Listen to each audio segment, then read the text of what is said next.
Welcome back to city news. బుధవారం జరిగే వాసవి కనికా పరమేశ్వరి అమ్మవారి దేవస్థానం సత్రం కమిటీ ప్రమాణ స్వీకారం దేవస్థానం నియమావళికి విరుద్ధమని సత్రం కమిటీ సభ్యులు తెలిపారు. ఆలయ ప్రాంగణంలో ఏర్పాటు చేసిన విలేకరుల సమావేశంలో వారు మాట్లాడారు. సత్రం కమిటీ సర్వసభ్య సమావేశం నిర్వహించాలని భావించామని, సభ్యులందరూ బైలా ప్రకారం నడుచుకోవాల్సిందేనని, మే 4వ తేదీన జరిగే జనరల్ బాడీ మీటింగ్ లో తీసుకునే నిర్ణయమే తుది నిర్ణయమని, సెలక్షన్ వద్దు ఎలక్షన్కి వెళ్దామని, అమ్మవారి దేవాలయం కోసం అందరం కలిసి పనిచేద్దామని సభ్యులు తెలిపారు. పార్టీలు వేరు, దేవాలయం వేరు అని సభ్యులు ఈ విషయాన్ని గమనించాలని అన్నారు. జనరల్ బాడీ సర్వసభ్య సమావేశంలో అందరూ ఏకాభిప్రాయంతో ఎలా కావాలంటే అలానే ముందుకెళ్ళండి, సమిష్టిగా ఉండండి అని ఆయన చెప్పడం వల్ల మేము అందరికీ తెలుసు ఈ నెల 13వ తేదీన మేము మరి సమావేశం ఏర్పరచడం, దాన్ని ఇతరులు ప్రమేయంతో రసాపాస్ చేయటం, తరువారి మరి ఎవరు పడితే వాళ్ళు వచ్చేసి మరి మేము ఒక కాగితం తీసుకొని నేను కూడా 100 మంది రోడ్డు మీద పోయే వాళ్ళతో సంతకాలు పెట్టుకొని నేను కమిటీ అంటే అది సమంజసం కాదు. తెనాలి పట్టణ వయసులారా ఇంతమంది ఉన్నాం, తెనాలి 25,000 మంది వయసులో ఉన్నాం. ఇది ఏ ఒక్కరి సొంతం కాదు, ఇది మనందరు తెనాలి పట్టణ వయసులందరిది. ఏ దేశం ఎగినా ఎందుకు కాలినా అన్నట్టుగా మన తెనాలి పట్టణంలో ఉన్నటువంటి వయసులారా మేల్కొనండి, మంచిగా అమ్మవారి అభివృద్ధి పదంలో నడిపించుకుందాం. రేపు 7వ తేదీన అమ్మవారి జన్మదినోత్సవం వైభవంగా చేసుకుందాం. ఈ నెల 4వ తేదీన మేము సర్వసభ్య సమావేశం పెట్టాం. దానికి జనరల్ బాడీ సభ్యులందరూ కూడా ఇచ్చేసి మీ అందరి అమూల్యమైన సలహాలు సంప్రదింపులతో మీరు ఎలా చేద్దామంటే అలా ఈ దేవాలయాన్ని అభివృద్ధి పదం నడిపేదానికి ఎంతోమంది దాతలు వదాన్యులు ఉన్నారు. అందరు రండి, చక్కగా మనం అందరం కూడా కూర్చొని కార్యక్రమాన్ని సజావుగా జరుపుకుందాం. అంతేగాని ఇన్ని సంవత్సరాల చరిత్రలో మా గుంజేటి రోసయ్య గారు, డాక్టర్ గుంజేటి రోసయ్య గారు వైశ్యుల యొక్క దేవాలయాల్ని, వైశ్యుల యొక్క సత్రాలని ఎట్టి పరిస్థితుల్లో కూడా గవర్నమెంట్ అధీనంలోకి వెళ్ళకూడదని చెప్పి ఆయన జీవో చేసి మేము వైశ్యుల దగ్గరే చందాలు తీసుకుంటాము, ఇతరుల దగ్గర తీసుకోము, మా దేవాలయంలో హుండీ ఉండదు అని చెప్పి ఆయన ప్రభుత్వ పెత్తనం లేకుండా చేసినటువంటి మహానుభావుడు గుంజేటి రోసయ్య గారు. మరి అలాగే ఆయన చెయ్యలేనటువంటి పని ఇప్పుడు వచ్చినటువంటి కూటమి ప్రభుత్వం చాలా మా వయసులందరూ గర్వించేట్టుగా, ప్రపంచ స్థాయిలో వయసులందరూ గర్వించేట్టుగా మా వైశ్య కులదేవత మా అమ్మవారి ఆత్మార్పణ దినోత్సవాన్ని గవర్నమెంటు అధికార లాంఛనాలతో చేయటం అంటే వయసులందరూ గర్వంగా తలెత్తుకొని ఆనందపడ్డారు. అదే సందర్భంలో ఈ సంవత్సరం ఆత్మార్పణ దినోత్సవానికి పెనుగొండ క్షేత్రంలో ఉన్న మా తల్లి దగ్గరికి మన సీఎం గారు చంద్రబాబు నాయుడు గారు వెళ్ళి పట్టు వస్త్రాలు సమర్పించారు. అలాగే మన తెనాలిలో ఉన్నటువంటి మా అమ్మవారి దగ్గరికి మన తెనాలి మినిస్టర్ గారు అయినటువంటి నాదెళ్ల మనోహర్ గారు ఆ రోజున పట్టు వస్త్రాలు సమర్పిస్తుంటే మా అందరికీ కళ్ళమ్మ నీళ్ళు వచ్చినాయి. చాలా ఆనందం కలిగింది. ఎందుకంటే ఈ సాంప్రదాయం ఇటువంటిది ఎండోమెంట్ దేవాలయాల్లో, తిరుమల తిరుపతి దేవస్థానంలో లేదా జగన్మాత కనకదుర్గుల్లో జరుగుద్ది, కానీ మన దేవాలయంలో జరగటం ఈ సంవత్సరం ప్రప్రథమంగా చాలా ఆనందం కలిగింది మా అందరికీ. అందరం ఒకటిగా ఆ దైవ సాక్షిగా, అమ్మవారి సాక్షిగా చక్కగా 4వ తారీఖు మీటింగ్లో జరుపుకొని ఎలా కావాలంటే అలా చేసుకుందాం. అంతేగాని నేను ఇంకో సభ పెట్టి నేను ప్రమాణ స్వీకారం చేసుకుంటాను, నేను మెంబర్ని, నేను ప్రెసిడెంట్ అంటే మాత్రం అది ఎవరు మెచ్చరు, ప్రజాస్వామ్యంలో చెల్లదు. కావాలంటే ఎలక్షన్ జరుపుకుందాం, మనం డైరెక్ట్గా ప్యానల్ ఎలక్షన్కి వెళ్దాం, ఎవరు గెలిస్తే వాళ్ళమే. 4వ తేదీ జనరల్ బాడీ సమావేశానికి ఇచ్చేసి ఆ సమావేశంలో ఏ రకమైన నిర్ణయం తీసుకుంటారో అన్నిటికీ మేము కట్టుబడి ఉంటాం. పక్కాగా చెప్తున్నాను అమ్మవారి సాక్షిగా. ప్రజలందరూ ఆ రోజున వచ్చినటువంటి జనరల్ బాడీ సర్వసభ్య సమావేశంలో ఇచ్చేసిన సభ్యులందరూ ఏకగ్రీవంగా వాళ్ళు ఎలా కోరుకుంటే అలా వాళ్ళు కోరిందే కోరికగా మేము చేయడానికి సిద్ధంగా ఉన్నామని ఆ అమ్మవారి సాక్షిగా ప్రమాణం చేసి మా కమిటీ తరఫున చెప్తున్నాను. సమావేశంలో ఉపాధ్యక్షులు అక్కి అచ్యుతరావు, ఎం హరిప్రసాద్, ఉప్పల వరదరాజులు, అన్నవరపు నరసింహారావు, డి శ్రీనివాసరావు, సుగ్గుల మల్లికార్జునరావు, జి సాయి హరేరా తదితరులు పాల్గొన్నారు. ఇవాళ సాయంత్రము జరగబోయేది ప్రమాణ స్వీకారము చల్లదని తెలియజేస్తున్నాను. కన్యకా పరమేశ్వరి దేవస్థానము కమిటీగా వెంకట్రావు వర్గము ప్రమాణ స్వీకారమని తెలియజేశారు. అది చెల్లనేరదు తెలియజేస్తున్నాము. జనరల్ బాడీ మీటింగులు 4వ తారీఖున ఏర్పాటు చేశాము. దానికి తప్పనిసరిగా అందరూ రావాల్సిందిగా కోరుతున్నాను. 4వ తారీఖున మే నెల ఆదివారము ఉదయము 10:30కి వైస్ ప్రెసిడెంట్ని. వైసీపీ అరాచకాలకు నేడు జరిగిన మున్సిపల్ కౌన్సిల్ సమావేశం ఒక నిదర్శనమని కౌన్సిల్ ప్రతిపక్ష నాయకులు పసుపులేటి త్రిమూర్తి అన్నారు. ఇటువంటి వివాదం లేని అంశాన్ని వివాదంగా మలిచి వారికి సానుకూలంగా చేసుకోవాలని చైర్పర్సన్ వ్యవహరిస్తున్నారంటూ ఆరోపించారు. మున్సిపల్ స్టాండింగ్ కౌన్సిల్ అడ్వకేట్గా ఎవరిని నియమించాలి అని అజెండాలో 33వ అంశంగా పొందుపరిస్తే ఆ అంశాన్ని వచ్చే సమావేశానికి వాయిదా వేయమని తాము కోరగా చైర్పర్సన్ అర్ధాంతరంగా సమావేశం ముగిస్తున్నట్లు ప్రకటించి వెళ్లిపోయారని ఇది సమంజసం కాదని ఆయన అన్నారు. ఈ విషయంపై డీసెంట్ అందించినట్లు తెలిపారు. ఇప్పటికైనా వైసీపీ తన యొక్క విధానాలను మార్చుకోవాలని త్రిమూర్తి అన్నారు. జరిగిన కౌన్సిల్ సమావేశంలో ఇంకా ఈ వైసీపీ అరాచకాలు నడుస్తున్నాయని చెప్పడానికి ఈరోజు సమావేశం ఒక నిదర్శనం. ఎటువంటి వివాదం లేని అంశాన్ని వివాదంగా మరల్చి వాళ్ళకి సానుకూలంగా చేసుకోవాలని చెప్పి ఈరోజు వైసీపీ పార్టీ వాళ్ళు, వైసీపీ చైర్మన్ గారు చాలా విధాలుగా ప్రయత్నం చేశారు. ఇది మా కూటమి పార్టీకి సంబంధించిన అంశం. మున్సిపల్ స్టాండింగ్ కౌన్సిల్గా ఎవరిని నియమించాలని చెప్పి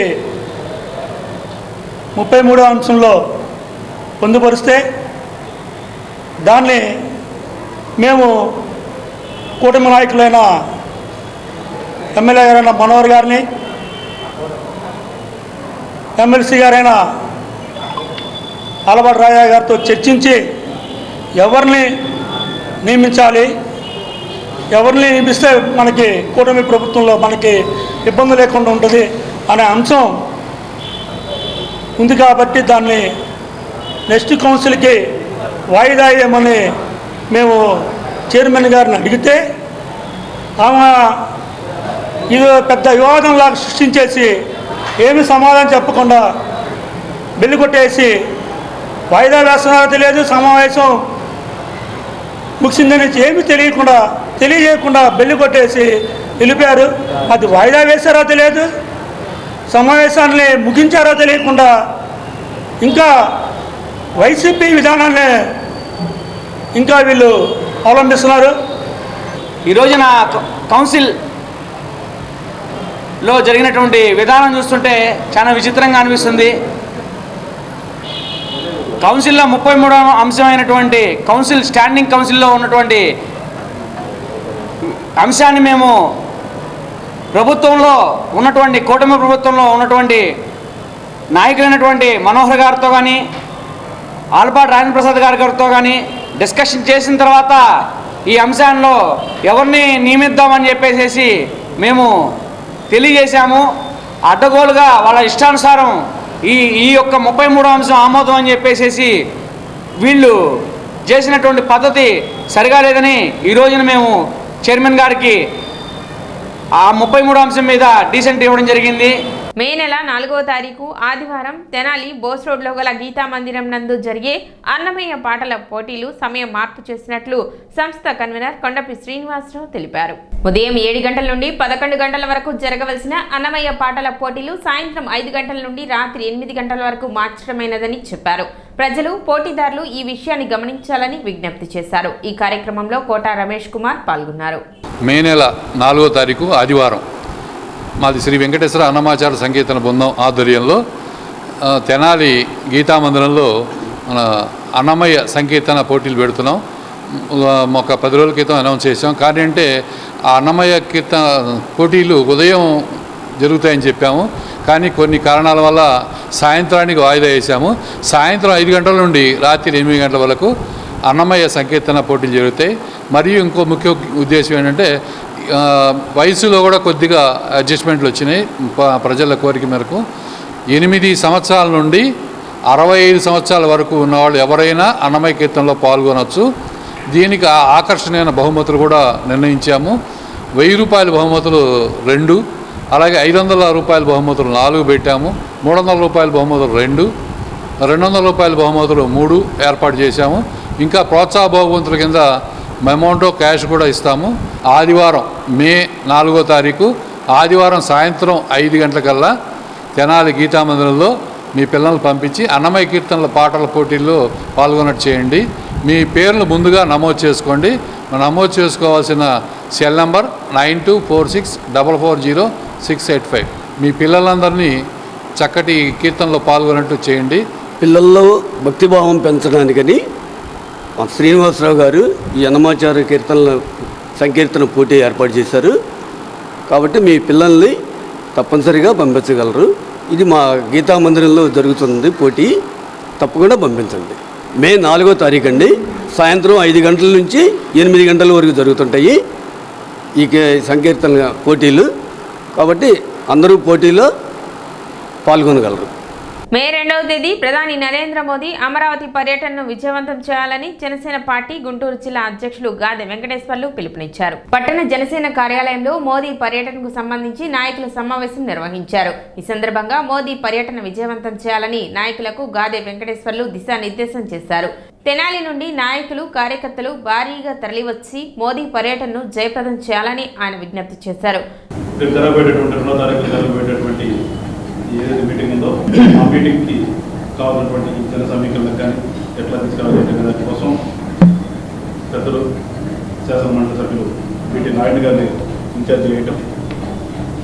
గతంలో కూడా ఆయన ఎమ్మెల్సీ ఎలక్షన్ అప్పుడు కూడా ఇన్ఛార్జ్గా ఇక్కడ చేస్తున్నారు. సో అందరికీ పరిస్థితులు అట్లానే మన పార్టీకి సంబంధించినటువంటి పెద్దలు రఘురామయ్య గారు, కర్ముల్లా, మా మండల అధ్యక్షులు అన్న వాసరావు గారు అందరికీ కూడా నమస్కారాలు తెలియజేస్తూ ఇది ఒక ప్రతిష్టాత్మకంగా జరుగుతున్నటువంటి సభ.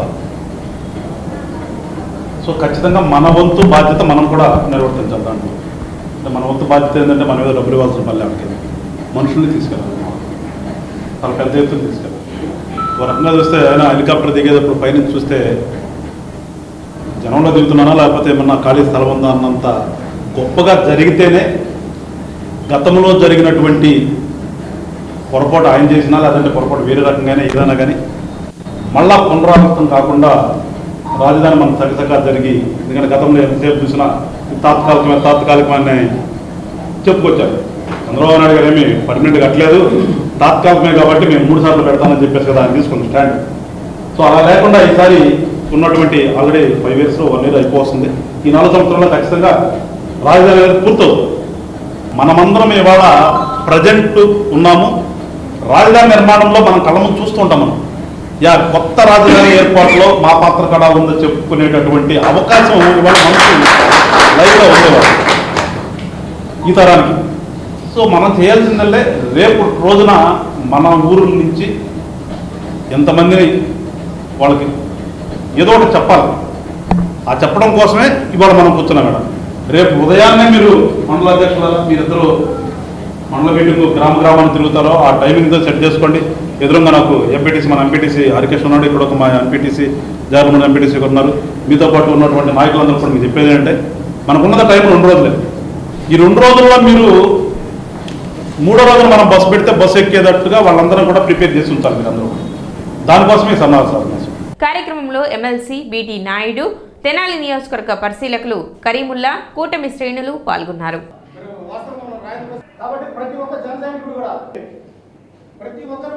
జనసైనికులు భారీ స్థాయిలో పకడ్బందీగా పనిచేసే యావగేషన్ అలవాటు ఉన్న కార్యకర్తలు, నాయకులు ఎక్కువ మంది కూడా ఎట్లా ఏంటనేది రేపు జనాన్ని ఏ విధంగా తరలించాలి, మన కూటమి నాయకత్వాన్ని, కూటమి ప్రభుత్వం ఏ విధంగా మనం ఇక్కడ సక్సెస్ చేయాలనే ఉద్దేశంతో మరి అక్కడ పవన్ కళ్యాణ్ గారి యొక్క ఆలోచన విధానాన్ని, అక్కడ చంద్రబాబు నాయుడు గారి ఆలోచన విధానాన్ని, మోడీ గారి యొక్క ఆలోచన విధానాన్ని తీసుకొని మన కార్యక్రమం చేస్తూ ఉంటున్నాం. అదేవిధంగా మరి ముఖ్యంగా తెనాలి నియోజకవర్గం అంటే చాలా ఉన్నతమైన స్థాయి కలిగి, ఉన్నతమైన ఆలోచన విధానాలు కలిగిన నియోజకవర్గం. ఎందువల్లంటే ఆంధ్ర రాష్ట్రంలో ఫస్ట్ తెలిసేది తెనాలి నియోజకవర్గం తెలిసిన తర్వాత 2వ రోజు తగ్గిన నియోజకవర్గాలు తెలుస్తుంది. భారతదేశంలో వెస్ట్ బెంగాల్ ఎలా ముందు తెలిసి తర్వాత రాష్ట్రాలకి తెలుస్తుందో అంతటి మేధావులు ఉన్న తెనాలి నియోజకవర్గం ఇది. అలాంటి తెనాలి నియోజకవర్గంలో నాదెళ్ల మనోహర్ గారు మరి సౌమ్యుడు, అందరినీ కలుపుకొని పోయే మనస్తత్వం. మరి ఇక్కడ మంత్రి గారు రేపు అక్కడ వేదిక మీద కూడా మరి కూటమి ప్రభుత్వం నాయకత్వంలో ఈ అభివృద్ధి ఎట్లా ఏంటి, ఏ విధంగా జనాన్ని తరలించాలి, చంద్రబాబు నాయుడు గారు, పవన్ కళ్యాణ్ గారు, కూటమి నాయకులు అందరూ కలిసి సూపర్ 6 ఏ విధంగా ఉండాలని ఎలక్షన్కి ముందు వాళ్ళు వాగ్దానం చేశారో వాటిని అన్నింటినీ అమలు పరచాలి అంటే కేంద్ర లెవెల్లో కేంద్ర ప్రభుత్వం నిధులు ఇస్తే తప్ప ఆంధ్రప్రదేశ్లో ఎక్కడ జీతాలు ఇవ్వడానికి కూడా వాళ్ళు ఇవ్వకపోతే డబ్బులు లేవు. సిటీ న్యూస్ ముగించే ముందు ముఖ్యాంశాలు మరోసారి.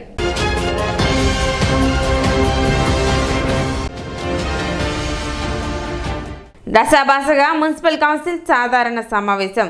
మున్సిపల్ స్టాండింగ్ కౌన్సిల్ అడ్వకేట్ ఎన్నిక విషయంలో టీడీపీ వైసీపీ మధ్య వాదోపవాదాలు.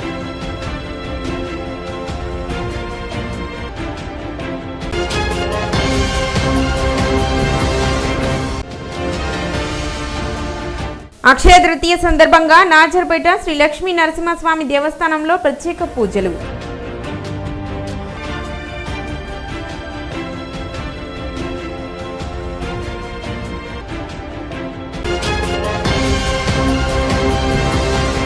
సిటీ న్యూస్ ఇంతటితో సమాప్తం. నమస్కారం.